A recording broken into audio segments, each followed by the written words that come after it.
د پسرلي موسم را رسیدو په درشل کې د کرنې اوبو لګونې او مالدارۍ وزارت کابل کې د نن ورځې نیالګي او د راتلونکي هوساینې په نوم د نیالګي کېنولو کمپاین پیل کړی دی. د یاد وزارت مسؤلین وایي په راتلونکي لمریزکال کې 14 میلیون نیالګي په ټول هیواد کې کېنوي او په راتلونکو 10 کلونو کې 1.8 میلیون نیالګي په 200,000 هکټاره ځمکه کې کېښودل شي.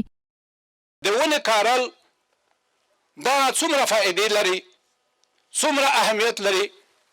دا هغه ونې دي چې اکسیجن تولیدوي، هغه مضر غازونه چې هغه مسده جذب کوي. که چېرته اکسیجن نه وي حیوانات انسانان ژوند نشي کولی. نو په دې سلسله کې موږ مسده ضرورت لرو.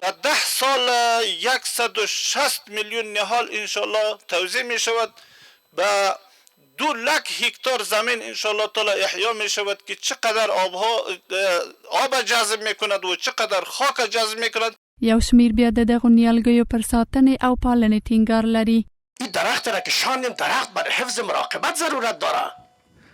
اگر ما 1 میلیون نه ما 40 میلیون درخت بشانیم این مراقبت نکنیم از بین میره. په ورته مهال د کرنې وزارت چارواکي په دې برنامه کې د یو شمیر کرنیزو اقلامو تولید برخه کې د هیواد له ځان بسیاینې خبر ورکوي او وایي د ځینو نورو اقلامو تولید برخه کې د هیواد ځان بسیاینې لپاره هڅې دوام لري. یو شمیر نور هم کرنې برخه کې ځان بسیاینې ته د هیواد د رسیدنې په موخه د کرنې برخې میکانیزه کېدو او د لویو فارمونو پر جوړېدو ټینګار لري او د کرنې ښه کېدو او د اقلیمي بدلونونو سره مبارزې لپاره د ځنګلونو ساتنه مهمه ګڼي.